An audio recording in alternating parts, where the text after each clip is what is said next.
Hi, everybody. Welcome to photography class number 28 with yours truly, Carmine from New York. Before we begin today talking about this Voigtlander, this 90-year-old Voigtlander, and all of its attributes, I want to just say a few things. First, please subscribe to my channel, okay? You can go right here, right there, and hit the red box. Please subscribe. Leave a comment below. Right down here, right down there. Leave a comment. Email me at any time you want. blackandwhitephoto@aol.com. Email me any question about photography, my career, anything you want to know. Visit my website, which will have all high-resolution photographs that I've taken with the gear that I show on my channel. Okay. I don't sell anything. Don't worry. You don't have to buy a t-shirt because I don't sell t-shirts or coffee mugs. Just check it out. Okay. One last thing. Starting with this class, number 28, I want to give shout outs to my fellow YouTube photography channels. We as a community in photography, we are teaching each other. And it's the best way now that we have this pandy-wandy that we're going through, all right, especially.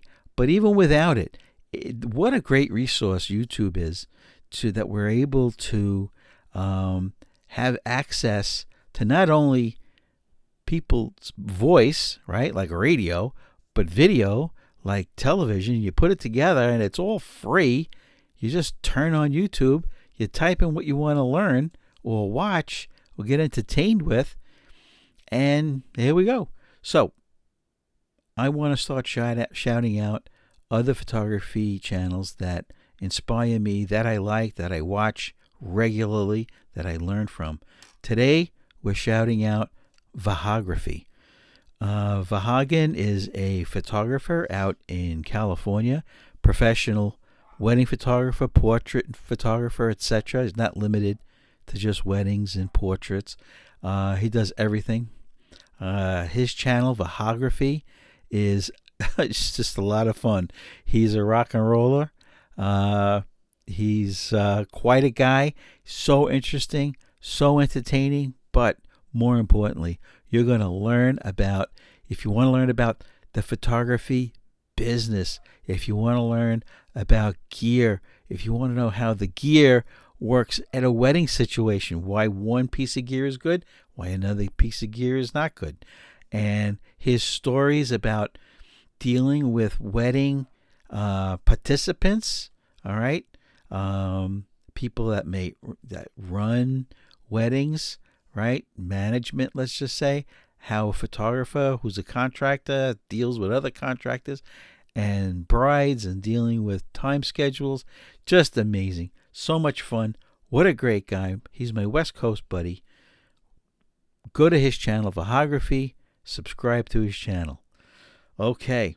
Let's get into this 90-year-old 1932 German-made Voigtlander Brillant pseudo twin lens reflex. This is not a true twin lens reflex. Why? This lens up here, okay, this lens is just a viewing lens, right? But it's only a viewfinder. There's no focusing, right? On a normal twin lens reflex, you would see a wheel on the side, or if you turn this, right, you would see it focusing in here. No. This beautiful clear glass, optical glass viewfinder is just that. It's just a viewfinder. You can't focus on it. There's no ground glass. The way that you use this camera is simply looking through it. This is just used for framing, not for focusing. That's why it's a pseudo twin lens reflex. Okay. Let's see. This one happens to be metal. All right. A little research will show that they only made the Voigtlander Brillant in metal from 32 to 36. After 1936, they started making them out of Bakelite. That's that plastic material. Now, with the 1932, this version of the Voigtlander Brillant, you have very limited adjustments compared to today's cameras. Okay, imagine buying a Nikon Z9 and you only had the following adjustments. Okay, f-stops. You have 3 f-stops. Okay, f7.7, that's the widest. f11, right? You do it by turning these. f11 and then f22. Right? f22, f11, and wide open f7.7. 3 f-stops. Now, what's interesting is this lens, right? Gorgeous. It's a Voigtlander glass, of course, lens. It's gorgeous. It's sharp. Go to my website, CarmineTaverna.com. Look at the high-resolution photos. The the aperture is not aperture blades. It's very similar. You guys, if you know vintage cameras, you know when you turn this, right, a little disc gets smaller and smaller. I used to think they were just like washers, like a metal washer, right? Big hole, smaller hole. But it actually has a name. They're called punched discs. I didn't know that it actually had a formal name. Anyway, 3 f-stops, 7.7, f11, and f22. Shutter speeds. Now, hold on to your hat with this neck break speed shutter speeds. You get B, a 25th of a second, and super fast, 50th of a second. That's it. B, 1/25th and 1/50th of a second. That's it.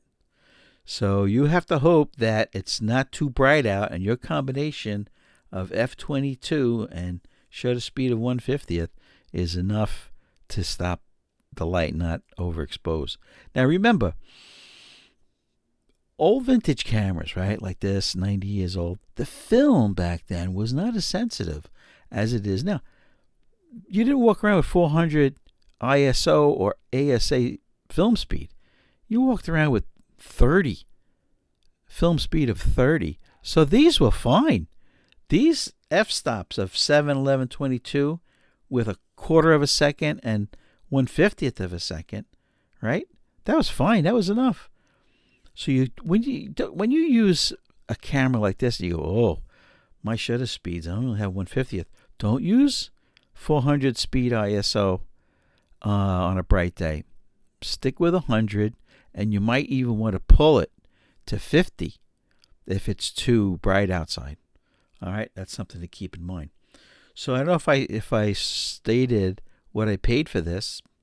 $57 on eBay. Perfect working condition. Lenses are clear.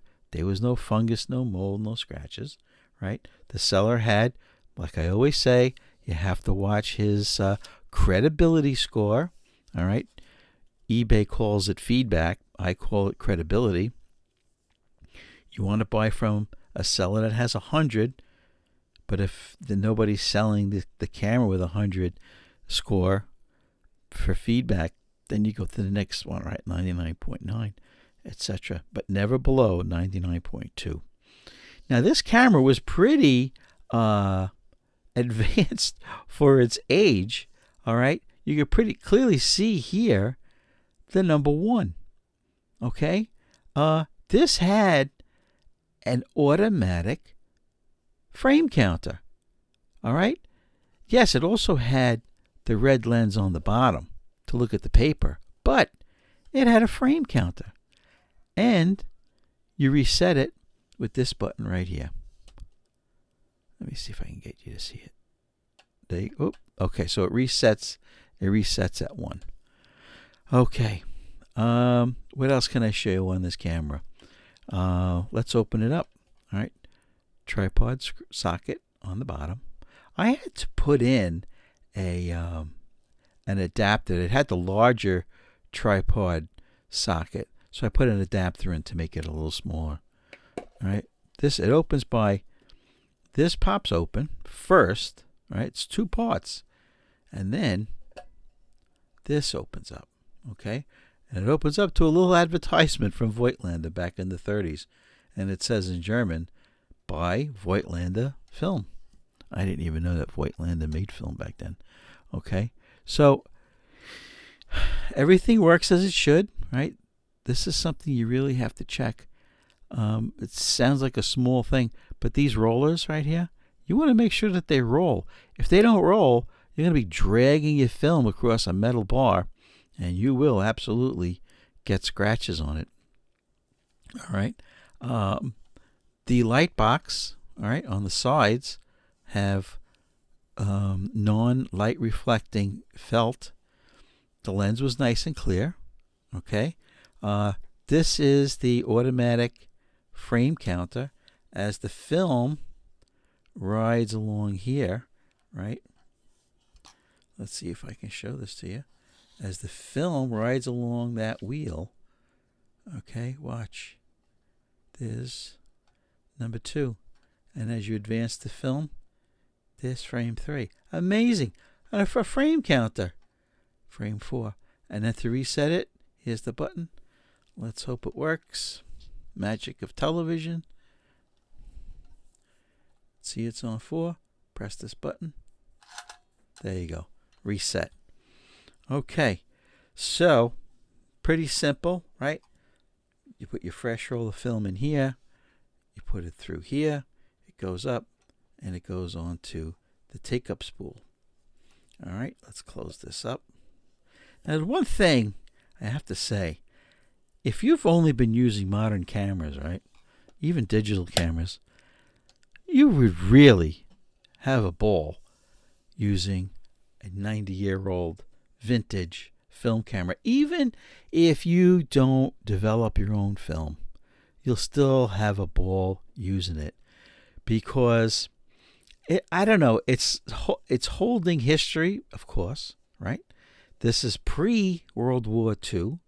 And when I look at something like this, when I look at a 90-year-old camera made in Germany, and it made its way from the manufacturing floor in the Voigtlander factory in Germany, right? Say this was just finished being built 10 minutes ago. It's ready to get shipped out. 1932, it goes in a box, and where did it spend its last 90 years? It's been with me for like a couple of years, but where has it been? Where was this German camera during World War II? I don't know. I don't know what family. Now, this probably, because the focusing, right, the words for portrait, landscape, and group are in Italian. Okay? They're in Italian. This was probably, boxed up and sold to camera stores in Italy. All right? So, did this visit Rome, right? Did this visit Sicily? Was this in the hands of Italian immigrants or German immigrants as they came into New York Harbor? Did they take a picture of the Statue of Liberty as they came in, migrating from Europe? Did this end up doing time in Russia? Who knows? But this is the amazing part of buying, in this case, a $57 working, beautiful German-made, high-quality lens camera, because you're holding history. I can't explain it. If you're 17, you might understand, but if you're 70, you definitely understand what I'm talking about. That you're holding history. Where did it go? What did this photograph? Did this photograph a historical moment in 19 whatever, in the 60s? I don't know. But because it's made in Europe, right? And so much history happened during World War II in Europe. Who knows? Who knows? Who knows if this was owned by a military person, right? Or, well, I don't want to get melancholy, but, a poor family that, well, anyway, that's not what this channel is about. This channel is about photography, okay? I'll show you how the top closes. Very simple, right? You want to close the right, the left, the center. Oh, if you didn't pick up on it, twin lens reflex, it always has a magnifying glass, right? That pops up here so you can focus. Well, remember, you can't focus with this using the viewfinder. So that's why there's no mirror. Nope, not a mirror. That's why there's no magnifying glass. Okay, and then this. So for 90 years, everything still clicks, right? All the catches still work, right? Shutter. Listen to the shutter.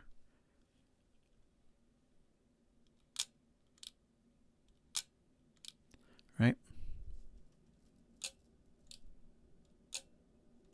Beautiful. Okay, so did I mention everything I wanted to mention? Oh, here's one thing I did not mention. When you research your information for cameras, you want to give the most accurate information. So after I checked all my sources for Voigtlander Brillant, right, that's the 1932 model, I did a little research on Voigtlander. Because what did I know? I know in my 49 years of experience that Voigtlander is a German company, right? Made excellent cameras and lenses, still till today, right? So what do you stumble upon? You stumble upon some goodies. You stumble upon that, well, you know what? For the past 23 years, Voigtlander lenses and camera gear have been made by a Japanese company called Cosina. I didn't know that. I didn't know that every brand new Voigtlander lens, camera, etc. were made in Japan by Cosina. I didn't know that they sold the name on the license to Cosina in Japan. It's interesting. It's interesting.